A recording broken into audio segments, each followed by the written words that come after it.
And then they called me a couple days later. I was sitting in a Target parking lot when they called me on my cell phone and told me that I had cancer. I'm your host, Ashton Kroner, and today I'm joined by Brenda Lee, a U.S. Navy veteran, breast cancer survivor, and author of It's Not You, It's Cancer. All right, Brenda, welcome to the show. Hi, it's great to be here. Thank you.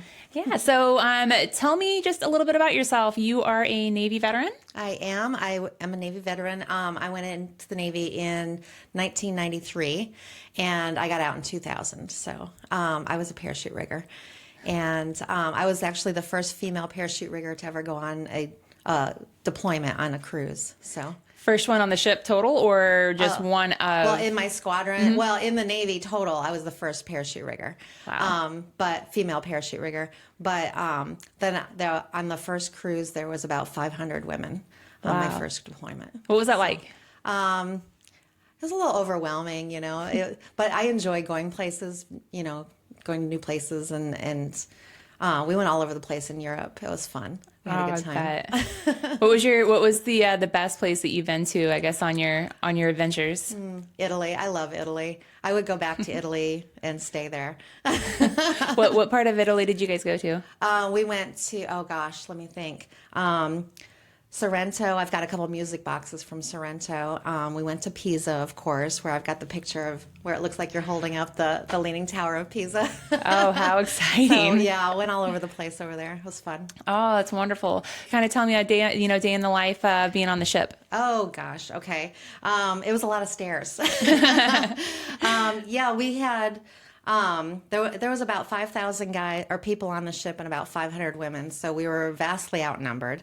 But I think one of the things that we ran into a lot is we were told we didn't belong by a lot of people. You get some of the old salty guys that were there, and they'd never been on cruises with women or anything, and so a lot of them like to speak up and tell us that we didn't belong there and things like that. That's when you band together and you beat the crap out of them. Yeah, I have very tough skin now because of all that. I've learned how to just ignore people. Everybody has an opinion, but it doesn't mean they're right. Oh, absolutely. I think a lot of us had to, what is it? Less than 1%, of the veteran population is females, Yeah. or Is it something that like low? that. Wow, Yeah. I didn't realize. No, it might be more than that, but I can't remember. I'll figure it out. But I know it's a really, really small number, so us just got to band together. Yes. So I hear on the ship, though, there is a lot of, like toxins and fuels and, kind of. Oh, yeah.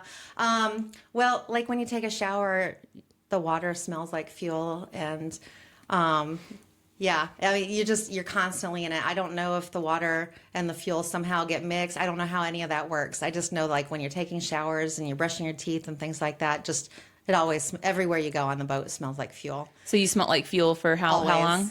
Months. Oh my gosh.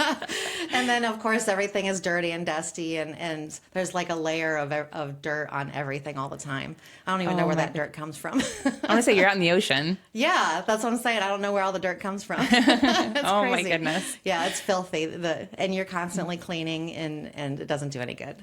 Wow. So how long, I apologize if you already said it, but how long did you actually serve for? It was from 93 to 2000, so just a little under 7 years. Okay. So what prompted you to exit the military? Tired of the jet fuel? Yeah, no, I've gotten to the point where I like the smell of jet fuel. Nope,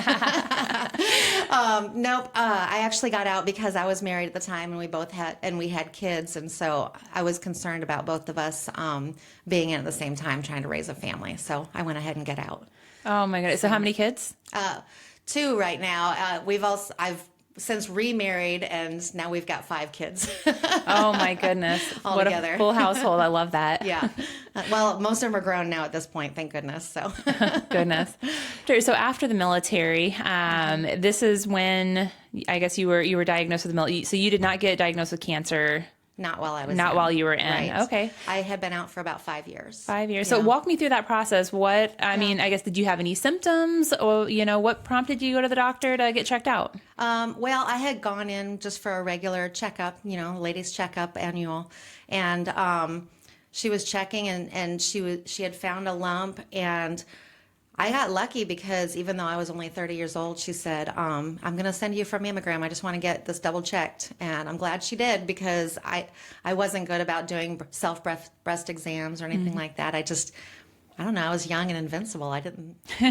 They tell you to do those things, but I mean, I didn't. And so I got very lucky, and she found the lump. And they'd said that it was a cyst at first, and then they said come back in 6 months. And 6 months later, it was a tumor. So Goodness. So what was it like in that 6-month window, just knowing that you had a lump there, but doing nothing Right. about it? You know, it's funny because it's almost surreal because they had originally said it was a cyst. And so in my mind, it was a cyst. And so I wasn't stressed because, like I said, I was young. And, you know, at that age, you just feel like you're invincible. Bad things happen to other people, not yourself, you know?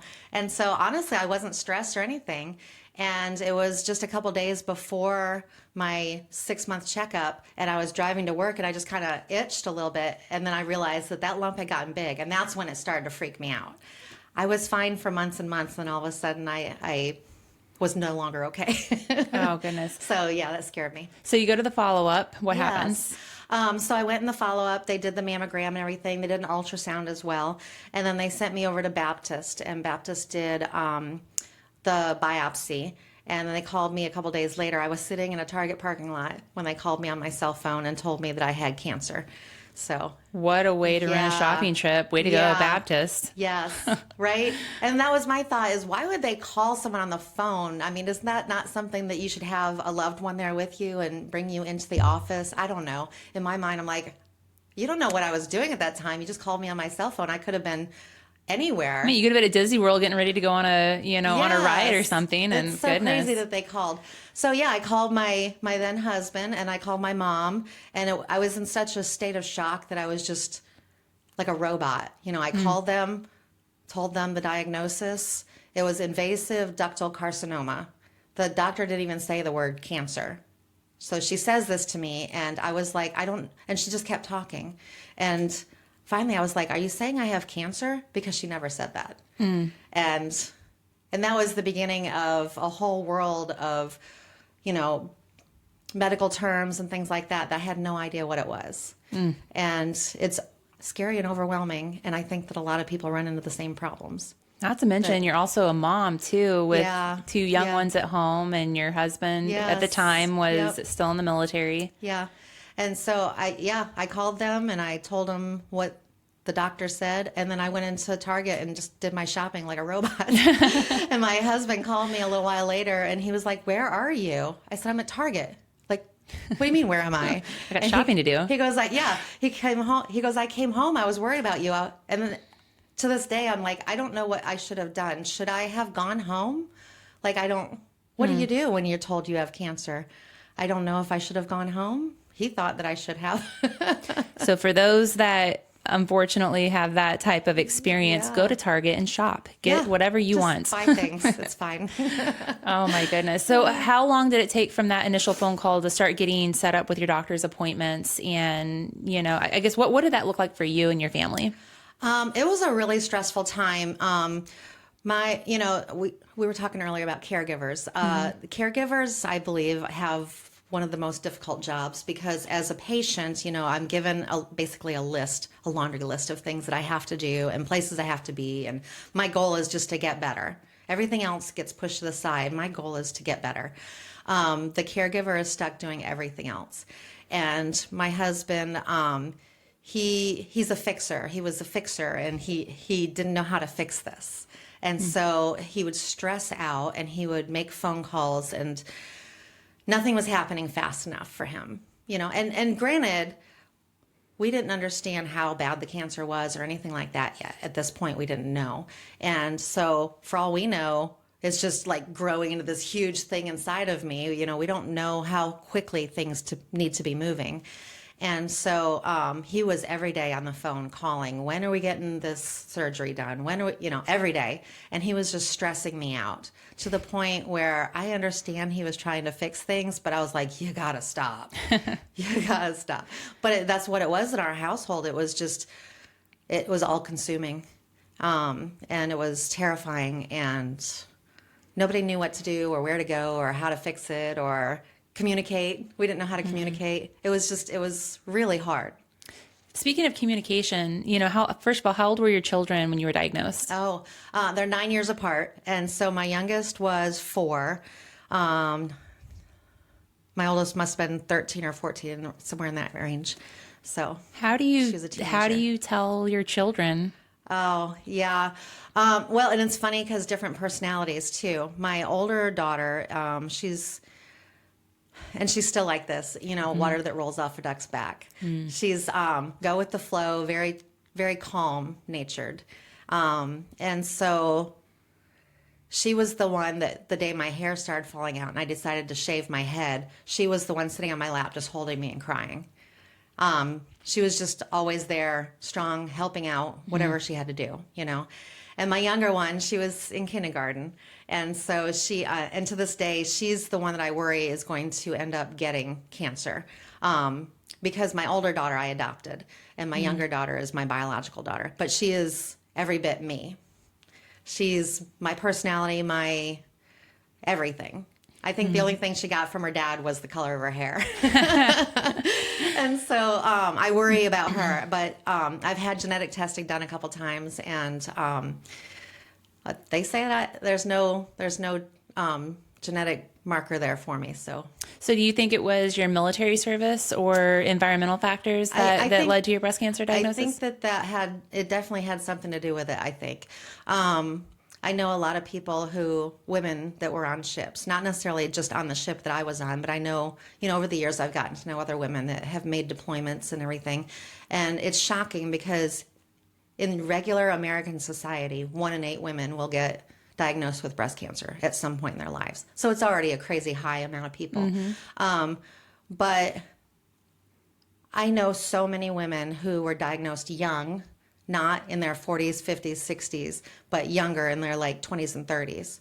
And they were women like me who were in the military, spent time on ships.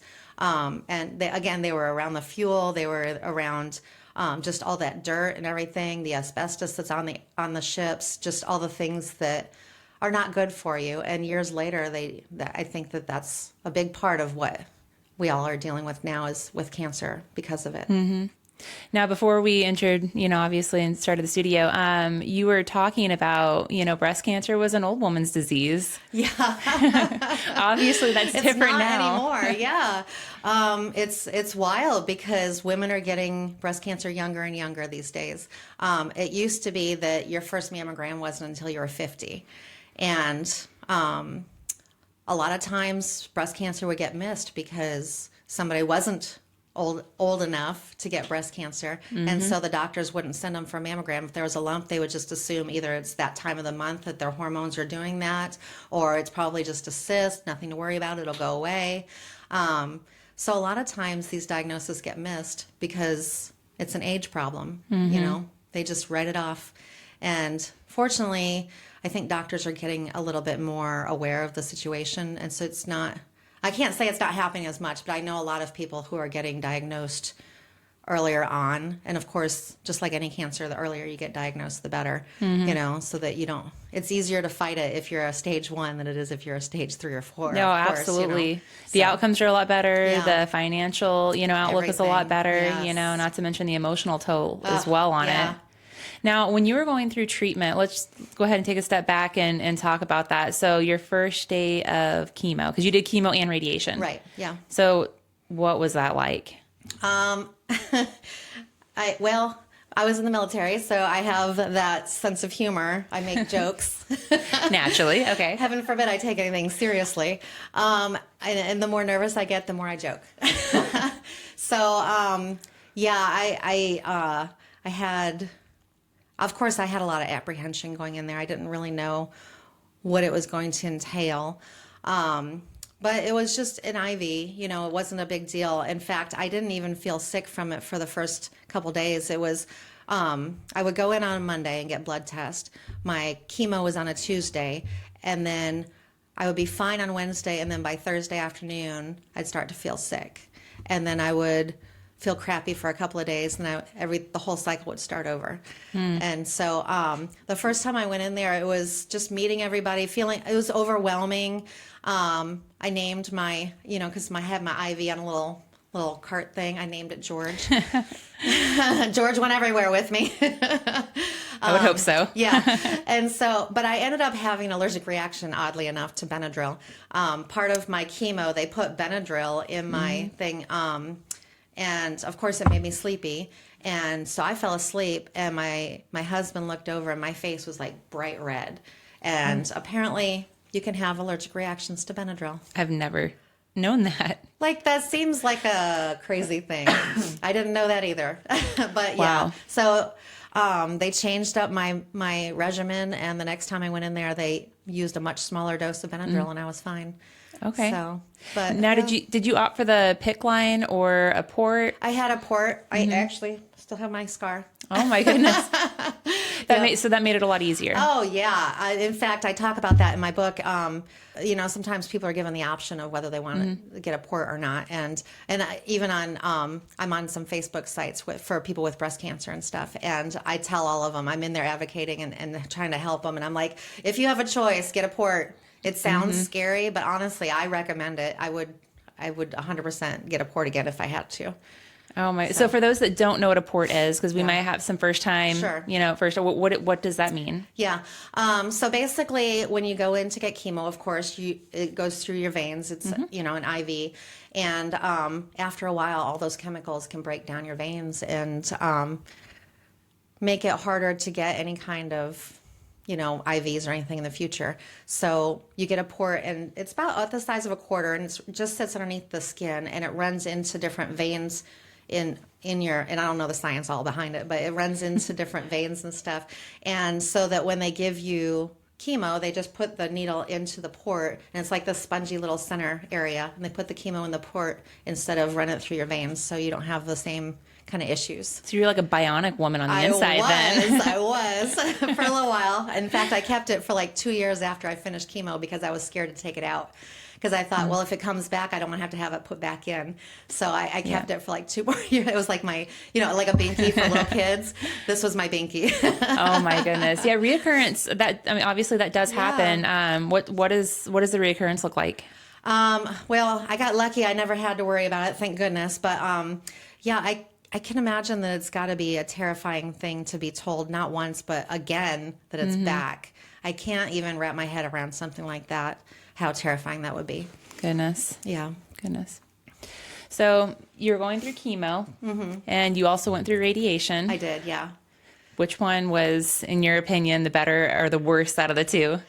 Well, it's funny because I think my biggest issue with going through all of this was the psychological scars. It's and I hate to say, I don't know if I can cuss on your thing, but I call it a mind fuck. Yes, you can cuss on there. So, but that's actually a good point. I mean, that's what chemo is. To me, that's what it was. And so, and I was telling you earlier, my coping mechanism, I'm ashamed to say, was drinking and smoking. I smoked cigarettes and I drank a lot because I did not know how to wrap my head around it. So honestly, looking back all these years later, it's a miracle that I made it through because the alcohol was not helping. No, did you tell your doctors? I don't remember whether I did or not. I'm sure they would have probably frowned upon that. For those that are listening, please do not drink. Do that. Don't drink or don't smoke. Oh my goodness. I do not recommend it. But yeah, that was my coping mechanism. And so through chemo, it was almost like it was just rushing through it, and it was like a haze, Cause how long did chemo last for you? Almost a year. I went once a week it was like 48 weeks. And, when I was feeling okay, I was drinking. And when I was not feeling okay, I was laying in bed, sleeping, recovering from chemo. And so for me, that part was a haze. And then I moved on to radiation. And radiation, you're laying there, even though it's only like 20 or 30 minutes a day, you're laying there. And you can't move, you can't go anywhere, you can't do anything to distract your mind. And your mind just kind of starts doing what it's supposed to do. And that, for me, was the hardest part. That was when I broke. Because laying there every day, just reflecting on, what are you doing with your life? What are you doing? And about halfway through chemo, I actually took myself to rehab. And because I thought I was an alcoholic. And really, it was just, I didn't know how to cope with anything. And being military, I didn't know how to have conversations with my husband. He didn't know how to have conversations. He coped with his own way, and it wasn't alcohol. It was something completely different. But we all had our ways of coping, and none of it was healthy. So it was, aside from all the medical stuff that I was going through, I went through a huge life-changing, well, my whole life changed. It was psychological, and then I ended up going through a divorce, and it was just, everything in my life was different after that. It was literally the worst year of my life. Goodness. So it was crazy. So that's why it took me like 17 years to write that book, because I had to get through a lot of it. There was a lot to unpack. Yeah. So tell me about your book. I know, I love it, by the way. It's always kind of been in my mind. Again, it was one of those things that I don't think that I was ready to write it. I had to get to a point in my life where mentally I was in a better place. And I'm married to an excellent guy now. He's amazing. It doesn't matter what I do. I could come up with the craziest harebrained idea and he's on board. It doesn't matter what it is. I love that. Yeah. And it's funny because I'm one of those people, I change my mind constantly. And so I've told him I wanted to learn calligraphy. So he bought me a whole bunch of stuff for calligraphy. I never even opened the box. Like things like that, if I say I want to learn something, he is on board. And then I'm like, nah, I've changed my mind. And he never gets mad about it. So what did you do with the calligraphy set? I think I gave it to one of my daughters. Oh my goodness. And I've got a 3D printer that went to my son now too. So similar concept. Oh, you know what? You and my husband are very, very similar in that sense. I've always got an idea. He's got that entrepreneurial mindset and everything, but that led you to your book and everything. Yes. So what was the idea behind it? Just were you using it just as a personal journal to get your thoughts out? Did you know it was going to be a book? Yeah, well, I think I always knew it was going to be a book. I didn't know how I was going to do it. I didn't know anything about publishing or anything, so I had to learn that part. And it really wasn't as bad as I thought it was going to be. But my goal was partly to, yes, as a journal, to get my experience out there because, again, cancer is very isolating in the idea that you think you're the only person with that story. And for almost 20 years, I thought I was the only person with that story. I drank while I was going through chemo. I drank and smoked. I went through a horrifying divorce. The things that my ex-husband did, and I'm not going to get into all that, but just my whole scenario, I thought that it was just very unique and I didn't think anybody else would understand. And to the point where I honestly didn't even talk about it very often. People that I knew that I had cancer and they knew that it was a hard year for me. But going in depth about it, I very seldom ever did that. And so when I decided to write this book, I put all of it in there. I put all the things, and then I interviewed other people and put some of their stories in there because I was finding out by talking to other people that I'm not unique. And it was very healing, because I carried a lot of weight. I had a lot of anxiety attacks while I was writing this book because I was unpacking so much, but I'm not unique, and it's good to know that I'm not alone. And so part of it was learning that I'm not the only one. Even though it's a terrible thing and you don't want other people to go through it, it's nice to be heard and to be understood. I think all of us want that, And the other part was to help give a roadmap of what it's like to go through and navigate through breast cancer, because you're always given these diagnoses and these big medical words and things like that, and you don't know what they are, you don't know what it means, and you don't want to go on Google and Google things because that's terrifying. Yes. And so I kind of put in the book, these are some of the things that you're going to be looking at. Because years later, if I had understood everything better, I might have made some different choices. I don't know, but I think I might have. And so not knowing everything kind of kept me from making certain decisions. So I just kind of wanted to let people know what their choices are and give them a place to start with their research. So. I love that. I also love at the end of the book, it has a list of resources. Yes. How many of those did you utilize in there? Oh my gosh. Well, it's funny because I didn't even utilize any of them because I didn't know about it until years later. Yeah, isn't that crazy?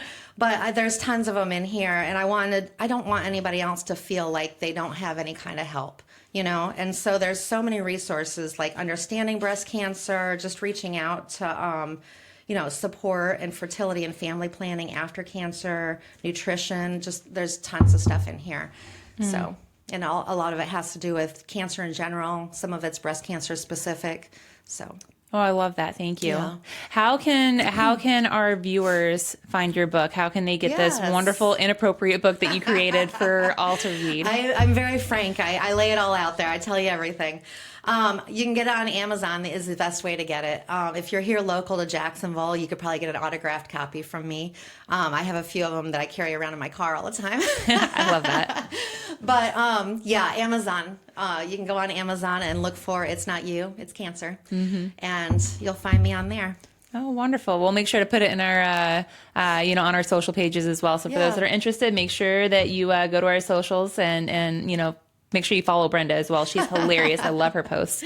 All right. So before we wrap up, I always have really two questions. Yes. One of them be, what was the silver lining for you? Yeah. Well, and it's funny. It took a long time to figure this out. Again, I was in a toxic marriage. And so for me, the silver lining was there's a reason God gave me cancer. And I am in a much better place, a much healthier place. I'm no longer in a toxic area. So for me personally, that was my silver lining. But at the end of the day, I think that being able to reach out and help people be able to navigate, through my book and just reach out to other people and know that they're not alone in this is a huge thing. So I think it's given me the opportunity to help share it. Oh, I love that. Yeah. I love that. What is your one, piece of advice for somebody that is going through it right now? You've been there. Yeah. Find other people. Find other people that are going through what you're going through because you're not alone. And the more you feel like you're alone, the harder it is to get through it. So find other people, whether it's online or through group counseling or find somebody to talk to. More than anything, I needed that when I went through it and I didn't have it. So. Well, I'm glad that you're here, helping others be able to go through their journey. So thank you for joining us on our podcast today. Thank you for having me. I appreciate it.